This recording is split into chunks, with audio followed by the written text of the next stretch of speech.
Forget complicated color theory. Here's how to find color combinations that really work.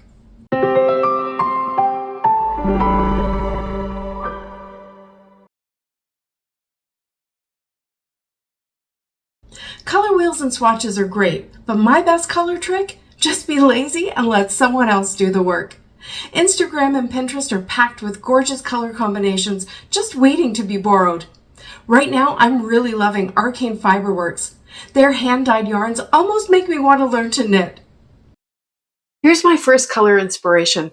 It's a monochromatic kind of navy blue, but there's flecks of other colors in there. I love to use more than one color when I'm blending through stencils because it adds so much richness and depth.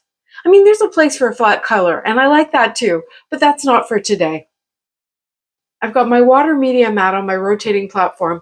The mat slides around a bit more than a grip mat would, but I really want that corner for positioning my panels today.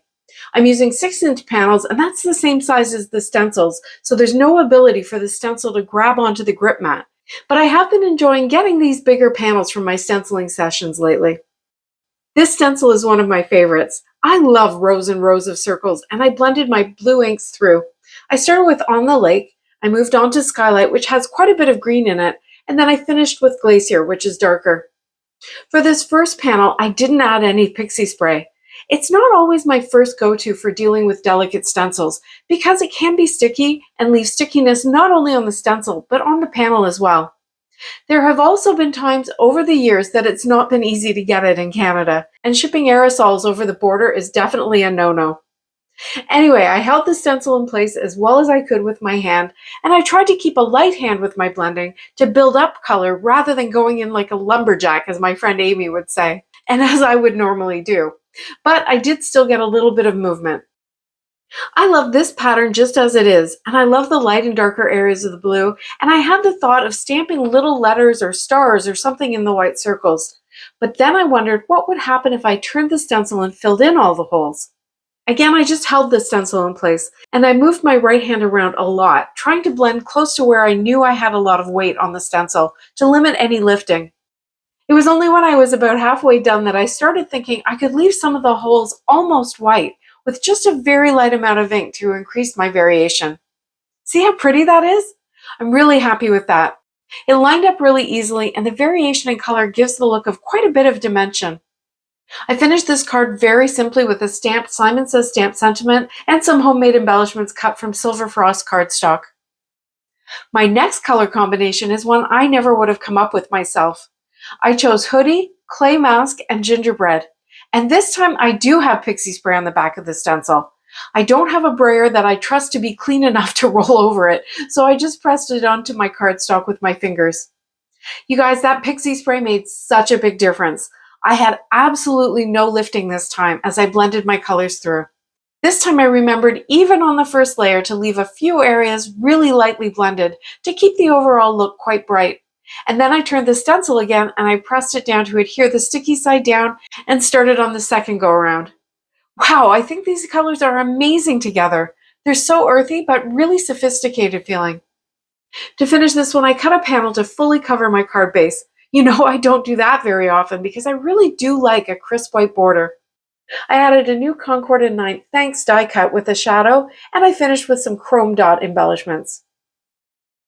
For my next color choice, here's a dramatic sunrise, or sunset, I guess. And I chose Sangria, Buttercream, and Mandarin Orange. I changed stencils too, and based on the shapes, I'm thinking that there's some shifts and turns I can do with this one too. I started with my lightest color, the Buttercream, in the center to try and reduce any contamination of that ink pad or blending brush once I start in with my darker colors. I worked out to the Mandarin Spice and then the Sangria one way, and then I did the same on the other side. Now I'm kind of wishing I had done one color above and one below.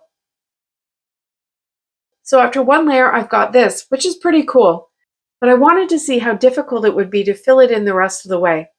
Turns out that thanks to the good design and symmetry of this stencil, it was really easy. I filled it in with the same colors in the same areas, but you could also change up the colors to get a different look, where each circle is made up of 2 colors. I used pixie spray on this one. It is a little chunkier than the last stencil, but the joins are still pretty delicate at the edges of each of the half circles. Much better not to lift one and bend it or anything like that. check this out. Those colors are super rich, and the thin lines are lined up perfectly. I stamped a bold sentiment from Altenew in the Sangria ink, and I added a Simon Says stamp heart blended with buttercream and mandarin spice, along with 3 little gold dots to finish this card. This color scheme also has Sangria in it, but this time I added orange peel and Fiesta Blue. I used the same stencil and a light hand with these inks. You really can get a whole different look depending on the pressure you're using. Again, I started with my lightest color, the orange peel this time, and then Fiesta Blue, and then finally the Sangria. For my second layer, this time I turned the stencil. I really should have cleaned it, but I'm kind of lazy when it comes to stencil cleaning, and I thought I would be able to see what color was where on the stencil itself, but I couldn't. I ended up with some blends that were starting to get quite muddy, especially the orange and the blue, but overall I think it looks good. So see how I got a completely different look? Each circle is 3/4 filled in, sitting in a 3/4 filled in square. I tried stamping a sentiment directly onto the panel, but it kind of disappeared even though I used Sangria. Fortunately, I had more of the 6-inch panel left, so I was able to cut a strip from that and I popped it up with the Sangria border. And then I added a stamped and die cut sentiment that's much more visible. Those are honey gold embellishments. My next color inspiration was this dramatic fall scene. Different shades of brown with bold pops of bright red. I chose Samba, Sandcastle, Gingerbread, and S'mores inks. This time I'm using a 6x9-inch stencil called Mid-Century Demicircles.